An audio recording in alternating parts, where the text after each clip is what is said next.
We're live. You excited? I'm just off the charts excited now. Kim and I, we like to set the scene a little bit when we go live, because otherwise it gets a bit boring, really. You know. People have got to know why they're here. Well, I know, Steve. Why are you here? Because you asked me to be. No, this is an important. All joking aside, Nate, this is a really important issue, and I'm happy and glad to be invited. And thank you to you and Kim for letting me join you on this really important event. Well, we really appreciate it. Yeah, no, thanks for coming along, because you're right, it's so important. I think, imposter syndrome is one of those phenomenons that affects, I think it's 70% of people, and yet not everyone's aware of it. And that's one of the first steps. The first step is, if you can be aware of it, you understand what it is, you can talk about it, then actually you can start to get the help, which is kind of why we're doing the this whole awareness day, and being able to chat with yourself, and just about to add the lovely Sindy as well. Hello, Sindy. To just understand kind of what are your thoughts about it? Have you come into contact with it before, and how we can help people who are suffering, really? Well, I mean, Kim, we spoke last week. I'm kind of not on the main character from Catch Me If You Can scale of confidence, but I'm towards that end. But working with the sales teams that I have done, I've certainly seen this affect some of the people who are just really. It's interesting in the sales space. Everybody, the archetypal salesperson, very outgoing, very gregarious, definition of confident as a profession. And you see people who are coming into the space, absolute rock stars on a lot of the key characteristics that you need to be a successful salesperson. But they're mixing in the community, especially down WebExes and Zooms, where you've got to be able to dive in, you've got to be confident, you've got to be able to grab the mic. So over the last sort of couple of years, I've gone through a personal journey of learning about this imposter syndrome, and coaching a few of my sales reps who've been afflicted, and really sort of helping them to find their place in a work environment, giving them some just some tips and tricks of how to build their value in a team. And that's all just been off personal learning. And I think it's really, really important what you and Nate are doing. The first key piece for me is getting people to be aware that this is a thing. The couple of people I've sort of spoken to about it, it's been, I didn't know that was a thing. And then just finding out that imposter syndrome is a real issue that afflicts so many people is a great way for them to start, because it takes the pressure off of this is just all me. And that's been really vital. So I think, as you mentioned, just the awareness piece, so that people have, I'm not alone. This is actually a thing. Maybe if I've got these feelings, I can do something about it. Maybe there's a body of work I can just go do some research, is absolutely vital. Yeah, no, I completely agree. And we talked, didn't we, the other day about the fact that I think we're all somewhere on the kind of confidence spectrum. So imposter syndrome might be right out here on the really unable to see the value that we add. And if we were to swing all the way back the other end, then we're probably at Dunning-Kruger, and we're delusional about our abilities. But we kind of swing between them. And I think it's knowing that that's okay, and that actually when you've got that little voice in your head that sounds so plausible, it sounds so real, that actually it's not true, and you can change it, I think is really important to people. And Sindy, it would be great to also get your views on imposter syndrome and how you've seen it in your career. Absolutely, yeah. So I think there's a difference between confidence, self-esteem, and the imposter syndrome. So for me, confidence is something that's on the outside and it can be learned. So you might say, I'm not a very confident public speaker, but it's something I can learn. And the more I do it, the more confident I can become around it. Self-esteem is more about what we think about ourselves. and we almost need that external validation. So I know that certainly when I was in a corporate career, I had to constantly go for promotions, for pay rise, that validation from people outside that I was good enough because I didn't believe it. The imposter syndrome, I think that's slightly different, because even if you're told you're good, the better you're told you are, the more you think people are lying, the more of a fraud you feel. And almost the higher you go up, the further you've got to fall. So you become really kind of protective about talking to anybody about it. And I know a lot of people say we should be having these conversations, and I think that's absolutely right. But when I was in my full flow of imposter, if all my bosses, my team had come to me and said, look, we all feel like this, I would have thought, oh, they're trying to catch me out. So it's a really interesting place to be. Yeah, you're right. It can be so hard, can't it? Because when I was in like my full flows of mine, didn't matter what anybody else gave me, didn't matter what accolade they gave me, I was convinced that they were just wrong. They would find out one day that I didn't deserve it, that I wasn't worthy of that. And you don't know who to go and talk to. And you, one of the challenges when you're in the throes of that imposter is you're terrified of being found out. So going and telling somebody means you're guaranteed to be found out. So it's an avenue you don't feel that you can go down. And I think that for me was that trapped me for a lot of years until I realized that it's okay to talk about it and that we're all vulnerable about something. I think, Kim, that's a really key point. The being an ally to people and being able to spot that people in your teams or people you work with are struggling with this is equally important, I think, as for the people who do suffer with it. As we talked about on Friday, confidence has kind of never been anybody who knows me kind of knows I'm not afflicted. And I see Nate laughing there. But it's still equally important for the 30% of the people who aren't afflicted to be aware of this issue, because they're going to be working with people who do. Maybe you're in a leadership role and you need to be able to spot this. What are those people who don't speak up on WebExes or Zooms thinking whilst they're on a team meeting is where you need to be.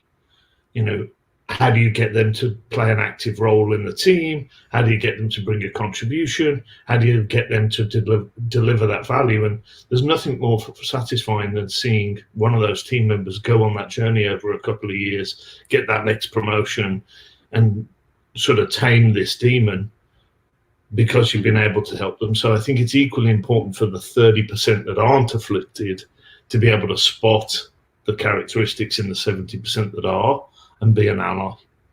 Right. I think so, Stephen, sorry, I started first. So, so what are some of the things, Stephen, that you would do when you're helping your team, right, to get over their confidence problems? Because it's in essence a confidence problem, I think. What are the things that you do? Do you listen for things that they say? Like perhaps they might say something to themselves that, you're in a meeting with them and they might call themselves an idiot or something like this. Because we've noticed that even when talking with massively successful people, we've heard them actually call themselves names in front of us, which we found quite interesting the past few weeks. Well, I think there's a couple of things I've spotted. People, junior members of the team, being just really quiet on calls. The self-deprecating piece. So just one of the techniques I've worked with a number of our junior sales reps is find something you can latch onto that brings value to the overall team. So all sales teams are running fast, things are going on, we're all trying to work to a tight deadline, there's lots of moving parts. Sales is as much project management to a deadline as it is anything else. So what I've done is just said, hey, this sales teams come together quickly and they have to achieve an objective by a timeline. If you can be the quiet person on the call and just grab the pen, not the mic, is one of the phrases I've kind of developed of help the team with organization, help the team with documenting the notes, help the team with organizing the calls, structure the box folder, structure the WebExes, take the notes and move the conversation forward, you'll find a value in the team. The team will be very glad that you're doing that role, and you'll find a voice, because at the end of every call, at the start of every call, somebody's got to replay what happened on the last call, set the objective for the call, and then speak at the end to summarize the actions. So it's a tiny little point, but it's helped 2 or 3 sales reps that I've worked with over the last year to grab the pen first and then grab the mic second. And particularly I'm thinking of one of the guys, really junior sales rep coming onto a big account, huge opportunity, lots of big subject matter expert voices on the call. Guy absolutely flourished by grabbing the pen first, getting us really organized as a team.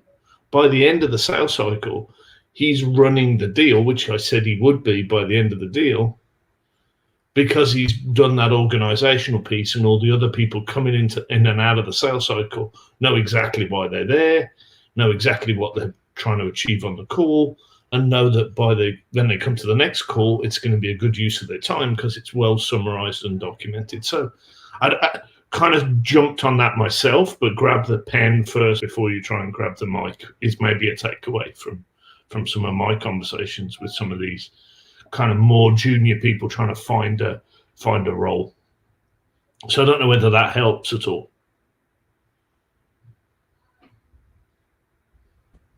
Yeah, no, absolutely. And sorry, I was just pausing because I didn't want to talk over that again like I had done earlier. Lisa, lovely for you to join us too. It'd be great for you to share kind of some of your thoughts too, please. You're on mute, lovely. Sorry, I came into this a bit late, Kim. Can you just set the scene a bit for me? Yeah, of course, my lovely. So we're just having a bit of a chat really about how imposter syndrome has perhaps shown up for us, whether that's personally or in the teams and the people within which we lead, and kind of the hints and tips. So trying to keep it more of a bit of a open discussion really about our thoughts and views. Yeah. So for me, it has held me back, and I've talked about this quite a lot this morning, and it's held me back in that it stopped me from doing things that I really want to do. And for example, that's my idea of launching a trade association in cybersecurity. I kept looking around and thinking, gosh, there's far more qualified people out there. A lot of people out there that are far better suited to do this than me. I've got no place doing this. And I would get so close to finally launching it, and then I would just hold back, or I would pull back and I'd go, no, I'm not the right person. This isn't for me. And I would just find some excuse, any excuse to stop it. And it was only through coaching sessions with Christina, who was on my panel discussion earlier, that she helped me to see that actually I'm really well placed to do it, because I'm very well connected in the cybersecurity industry. I've got a lot of good project management skills to bring to the table. So she helped me see that I was perfectly placed to do it. And so it's now live. And it's learning to recognize it, I think, and just flip the script on it before it becomes too much of a problem. Even today, my imposter syndrome is going through the roof, talking about it openly to you guys now and to everybody listening.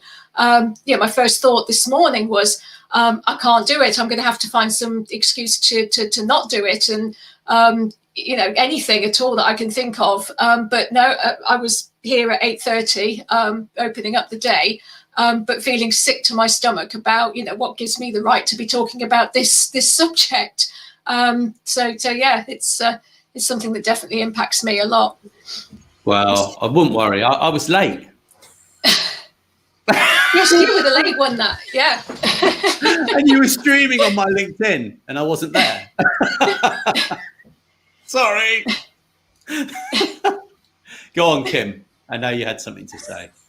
So no, I think you're right. I think it's one of those things where actually, there are moments where you overcome it, aren't there? There are moments where actually you're not feeling like an imposter all of the time, but then it can just creep in. You have that moment, and I know, certainly this morning, my inner imposter was at an absolute height, going, what gives you the right to talk about this and to do International Imposter Syndrome Awareness Day. And I know, Sindy, when we chatted, you were so kind, so helpful in the whole, actually, you've got this, you've just got to, just sort of go in and all we're really doing is raising the debate, is saying, actually, let's just talk about it, because nobody else is talking about it. And yet we know it's something that's causing so many people to suffer.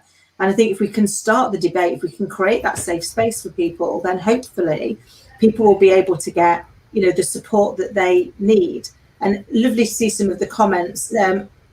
Mike, loved the grab the pen, not the mic. It's a good one, that, isn't it? And you're right, Eva, it is a really important topic and people do need to be aware of it, because once they're aware of it, they can start to make those changes. And absolutely, it is astounding how many people are affected by it and they don't know how to handle it. But to Stephen, to your point as well, it's not just if they're suffering from it, it's if people that you're leading are suffering from it, and how do we create that space and that environment? Kim, why do you think people aren't talking about it? Maybe let's spend a couple of minutes there. I mean, is that because of just the very nature of it that people don't want to speak up? Is that what you think? I mean, I know you've done lots of research in the space. What's your kind of view there? I'd be really interested about why people aren't speaking up. Yeah, so I think my view from what I've researched so far is almost there's a fear. I mean, one of the biggest fears you've got when the imposter's taking over is that you'll be found out, that people will realise that you're a fraud. So actually talking about it almost guarantees you're going to get found out, because you're going to share that you're an imposter. And I spent years thinking that, and I made it to the boards. But I've got an MVQ in hairdressing, and I was convinced people were going to turn around and go, oh my God, we put a hairdresser on the board, quick, get her off. And it never happened, but I was really nervous about it until I started to share with people, I'm an ex-hairdresser. It was almost that, share your vulnerability without losing your credibility. So actually putting it out there first and saying, do you know what? Nothing on paper says I should be here. I'm just an ex-hairdresser. I've only got an MVQ, but I've got a 25-year career doing this. So actually, maybe there is a reason why I'm here. And it was really uncomfortable when I first started doing that. But what I found was the more I did it, the more people would come up and go, oh my God, I feel that too. Or, I worry that people are going to find out this about me.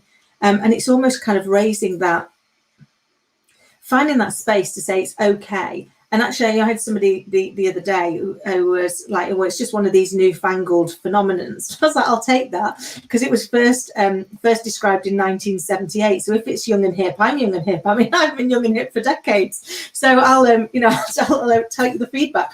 But I think we've got to be able to talk about it more. And what's been fascinating in the last probably 18 months of really digging into this is when you start talking to people about it, that they go, I didn't know that was a thing, but that really helps, that I can now go, well, at least I understand it. I'm not on my own, because when you're in it, you think you're the only crazy person that's having this conversation.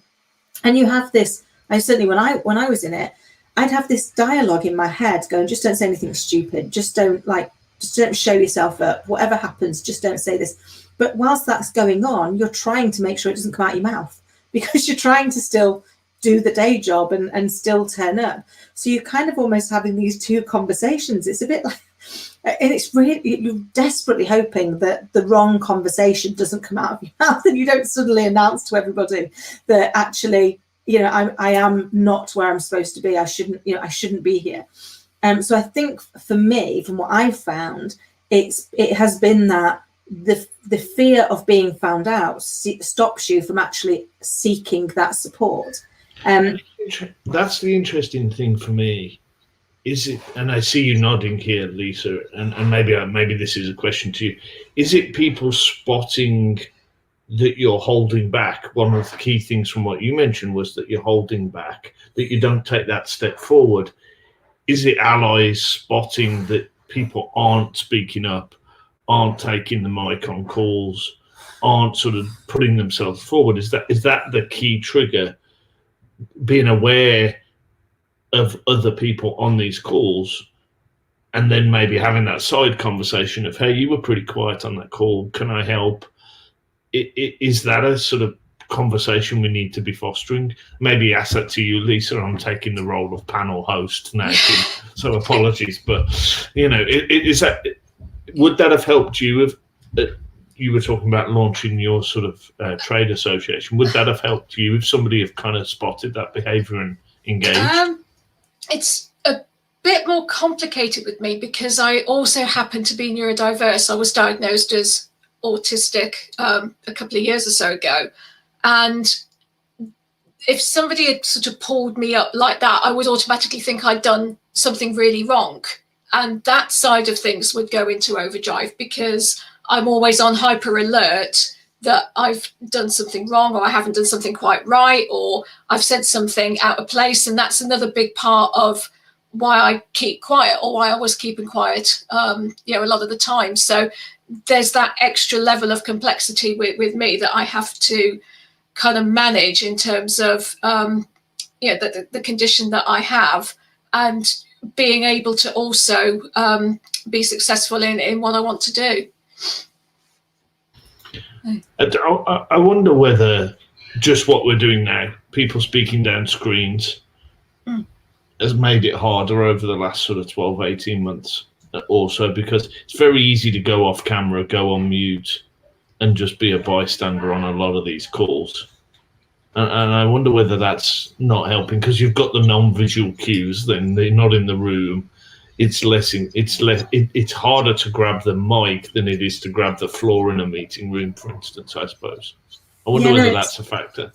It's interesting. I had this debate with somebody a couple of months ago, because they'd been on a call, and on that call, none of the people turned on their camera.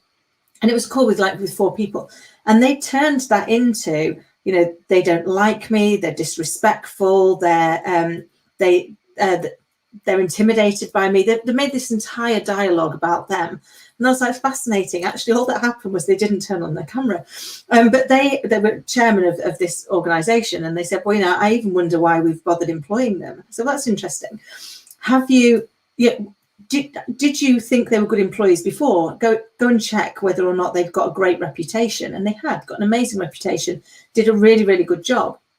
And I said, what was their reason for not turning the camera on? He said, well, they said they've not had time to put their makeup on.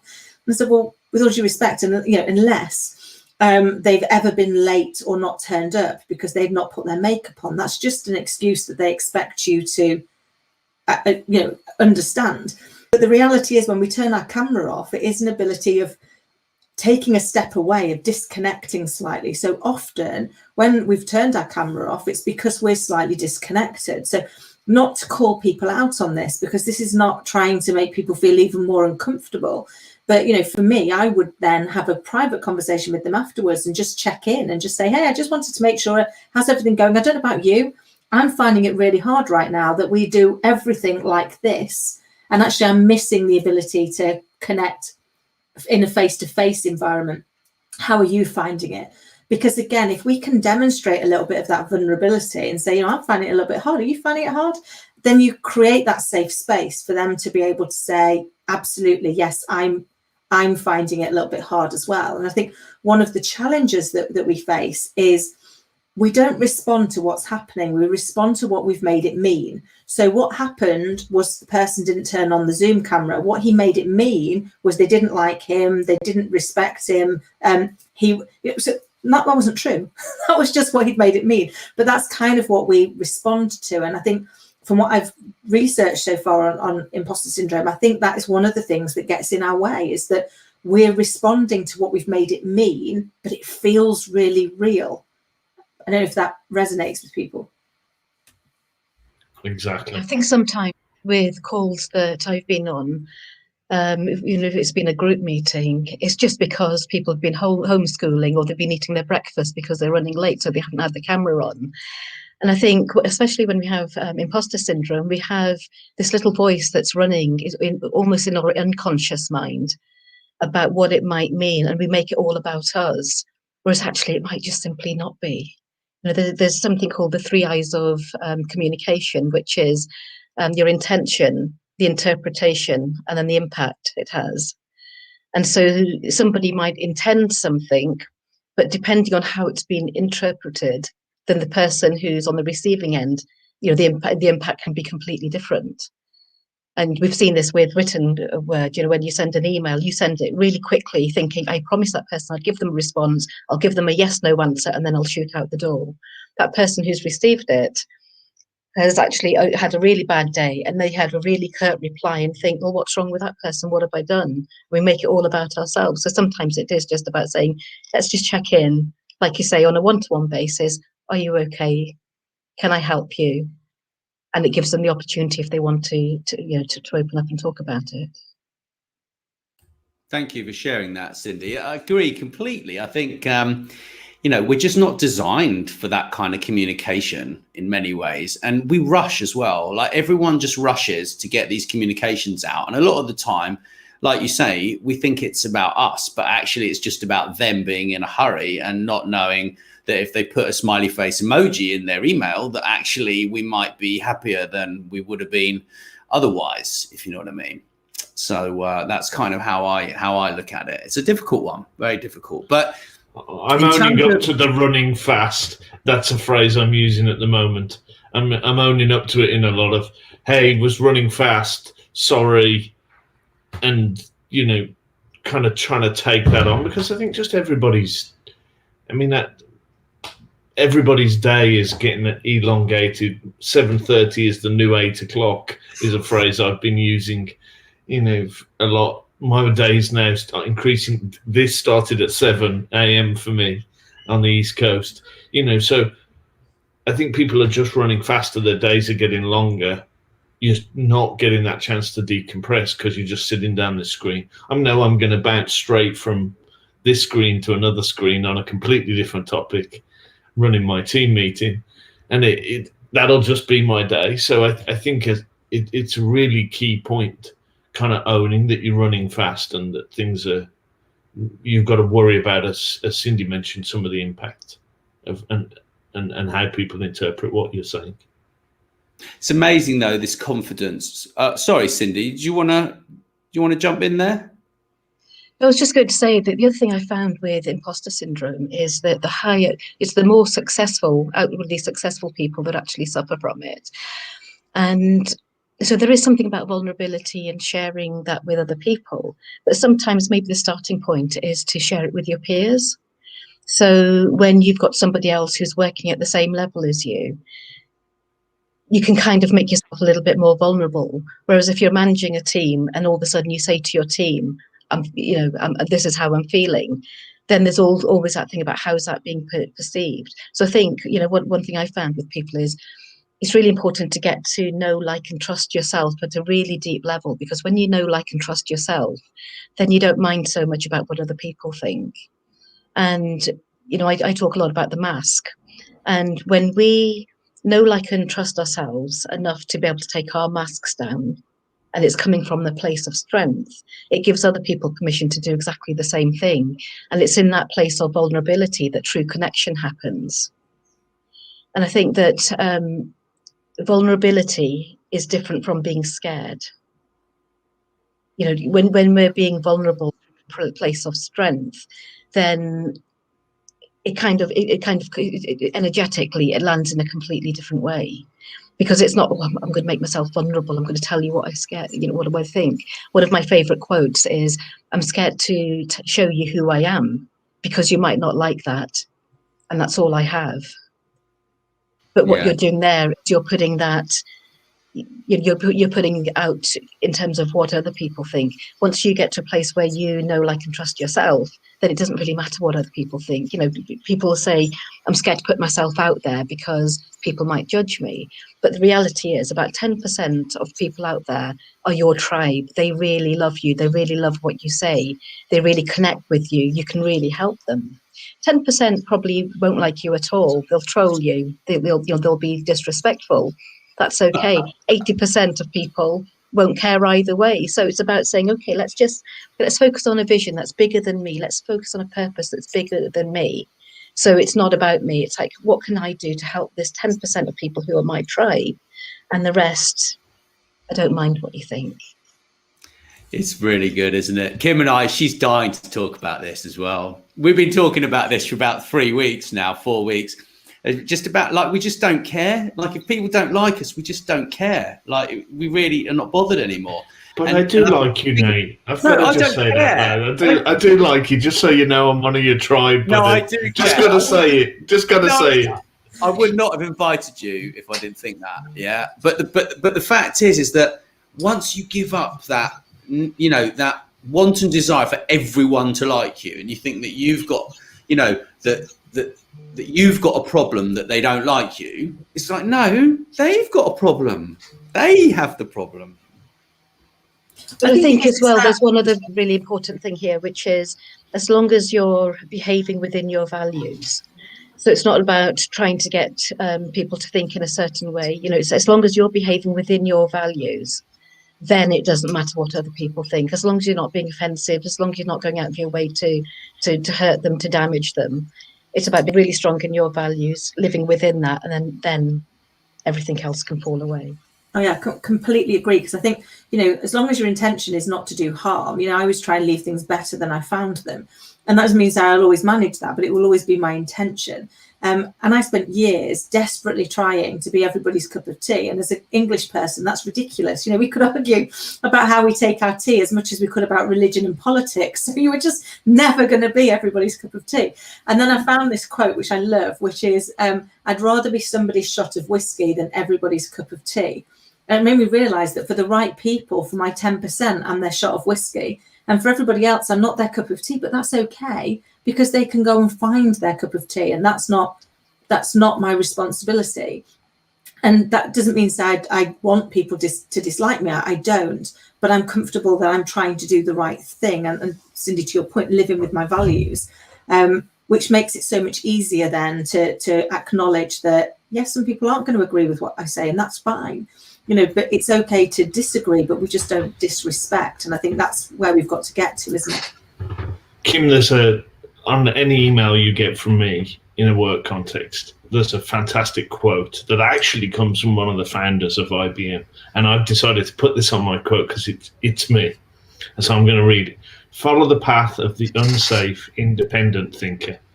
Expose your ideas to the dangers of controversy. Speak your mind and fear less the label of crackpot than the stigma of conformity. And that was from Thomas J. Watson. And anybody who gets that an email gets that, because that's me. I'm going to speak up. I'm going to speak my mind. I care less whether you think I'm a crackpot, because I think that's more important than just sticking with the status quo and conformity. So I kind of put it as my personal mission on every one of my emails, because I think if people then read the email and then read the email signature, then they know that that's where it's coming from. I'm just speaking up. I'm just going to tell you what I think.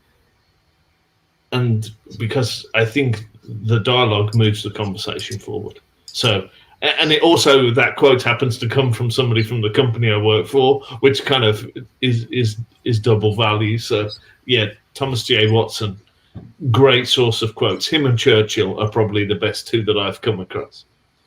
Oh, fab, I love it. It'd be great if you wouldn't mind dropping it in the chat, and then I can put it in out for people, because I think that'll be really helpful.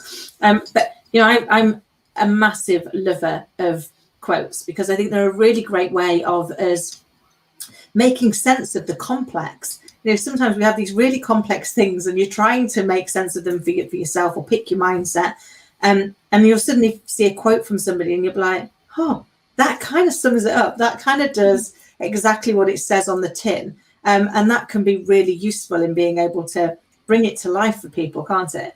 Because I think that is part of the challenge, is how do we create that common dialogue so that people can have different opinions. It's not about saying we've all got to agree. This is not changing people's right to have their own opinion, but the right to be able to have a healthy debate and be respectful of each other. And I think if we could create that kind of environment, then actually, hopefully, conversations like this would happen more often, and people would be able to feel that they were getting the support that they need, or just to be able to seek to understand. Because I think for me, that's probably been my mission in life, is that I seek to understand. You know, my nan used to say every day's a school day, and God bless her, she's right, because you learn something new every day as long as you go into it with that mindset. Very much so. And I think in terms of the imposter syndrome, becoming aware of what you're actually saying to yourself is the most important thing, because a lot of the time you might not even notice, like it might be really subtle, but in the back of your mind, these thoughts are they're actually controlling your behaviors, and they're sabotaging your life, right? So that's basically what's running in the background. Did you have something to say on that, Lisa?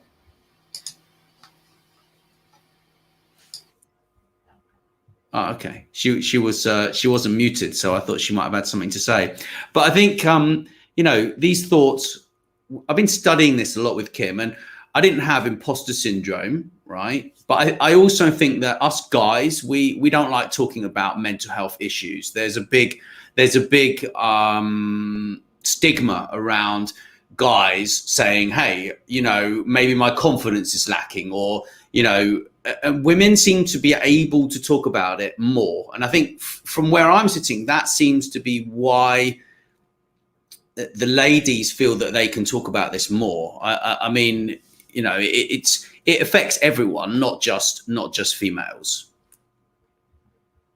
I mean, Kimmy, I know you've done lots of research. Is there a gender split here, or is it just the issue that Nate just describes of women are more able to talk? And I'm generalizing, so I apologize in advance for that, because I know I shouldn't. But is it because women are more able to talk about it than guys are? Is that just a factor at play here?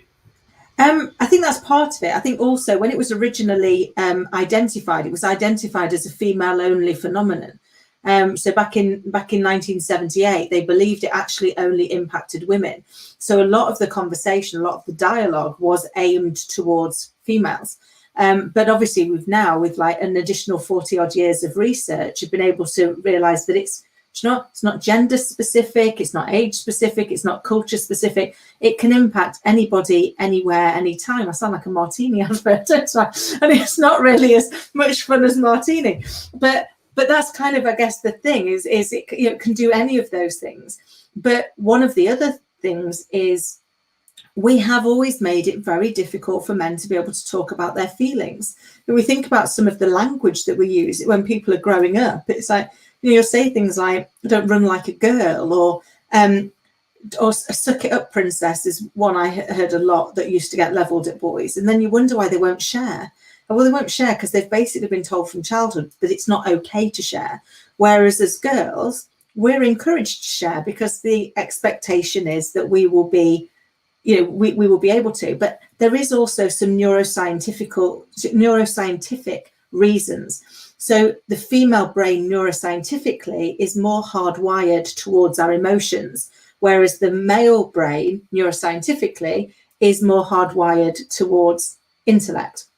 And therefore, because we're more aligned to it, we probably find it a little bit easier because we're more naturally disposed to be able to use that part of our brain. It doesn't mean to say that you can't do both. It doesn't mean to say women can't be intelligent and men can't be emotionally intelligent. It just means neuroscientifically there is a predetermination of where we are more hardwired. And I think that plays into it as well. That's fantastic. Thank you so much for clearing that up, because I think there's a lot of misunderstanding around that, and that will actually hamper men being manly, right?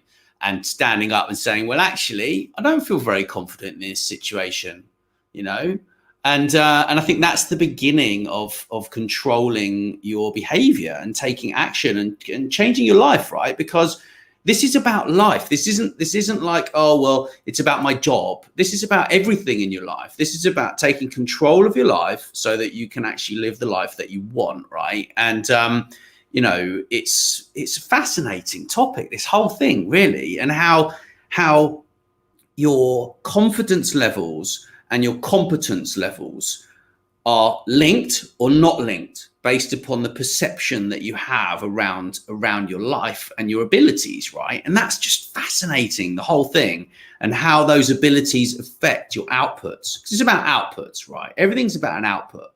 And if you don't feel confident to create the output, right, because you don't have the ability to deliver it, right, or you think you don't have the ability, then what are you doing? You need to get some help or do some research and make a change in your life, as far as I'm concerned, really. So One of the interests. Go ahead, Sindy. I was going to say, talk about the male-female side. I used to coach only women, and I had so much pushback from women saying, actually, we've got so many men that actually could do with this as well. And so now I coach men as well, and quite a few of them say, coming in and talking to you is the only safe space where we can completely be vulnerable and really talk about how we're really, really feeling, without feeling judged, without having any expectation. But what's happening as a result of that is, as these men grow stronger and more confident in themselves about talking this kind of stuff, they can then go and talk to their sons about it. And then when the sons can talk about it to their fathers, then it's all about, one person at a time, if that's what it takes. Talk through one person, building confidence of dropping the self-imposter and opening up that conversation. And it might not happen overnight, but it will happen. Yeah, I think it's beholden on some of the other guys. I've got a guy on my team, running a huge deal, eyes of the world on this deal, massive deal. It's one of those deals, yes, Nate. It's huge. Junior guy, first big deal, and just being able to have some one-on-one calls to get him ready for bigger calls where he's presenting to the most senior execs he's ever presented, and just go, hey, this call's a safe space. It's just you and I. Where are you? What's going on? How are you looking?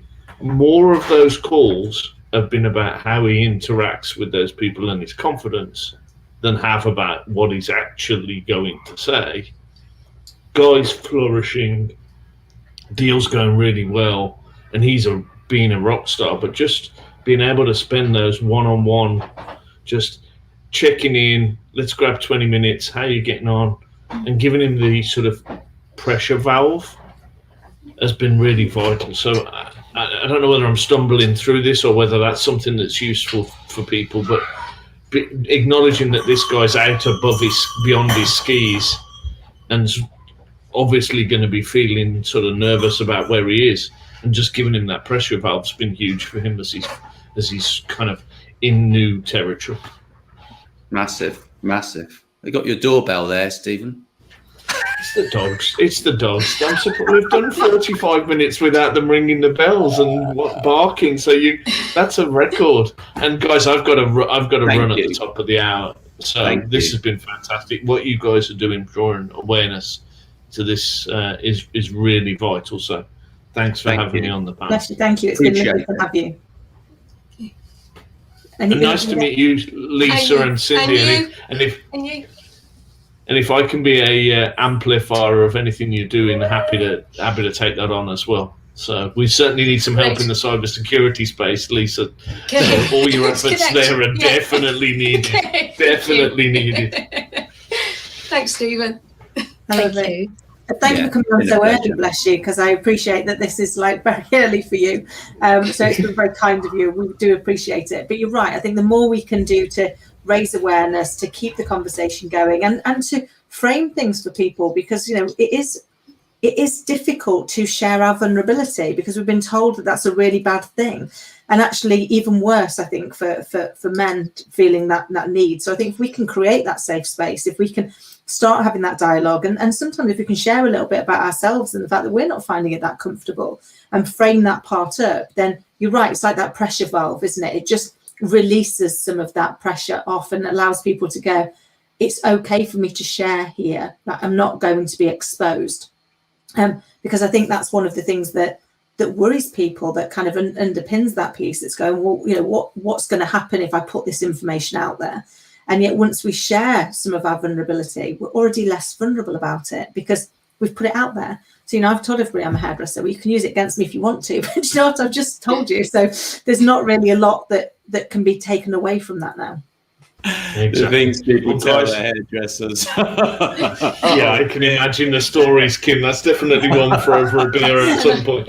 Well, guys, I've got to run. This has been fantastic. Anything I can do to be an ally and support, more than happy to do it. But you're doing great work. Thanks for having me on the panel. Thank you. Thanks Thank ever so Cheers. much. Take care. Bye. Appreciate it. Such a nice chap. He's Thanks, been on a Steve. lot of podcasts with me over the years. Yeah, very Yeah, interesting. no, he's lovely, and I think for me, what I thought was great is actually somebody who's coming on is going, I don't have it, but I'm seeking to understand so that I can actually help my people. That I actually want to be the best support for my team, and therefore I'm going to go and educate myself, because I think that's one of the other challenges. I know in the kind of run up to this, I was talking to a few people, and they were like, well, it resonates with me, but I daren't tell anybody about it because that might expose me as an imposter if I'm like talking about it. And I was like, that's part of the issue. It's like, not only does it resonate with you, you can see that it resonates with lots of people you know, but nobody's going to be brave enough to stick it out there first on the off chance that somebody uses that against you. And Sindy, to your point, actually 10% are in your tribe, 10% might use it against you, but they're not your tribe anyway, and the other 80% are just busy dealing with what's going on in their life and probably pay no attention to what you're doing. But if you can, and I'm a big believer, if in sharing my story or in sharing my vulnerability helps just one person, then it's worth the risk. It's worth the embarrassing yourself and putting it out there and saying, do you know what, this is kind of how I feel, do you feel the same? Because I think, again, if we can help people, even if it is one person at a time, then we can create that ripple, can't we?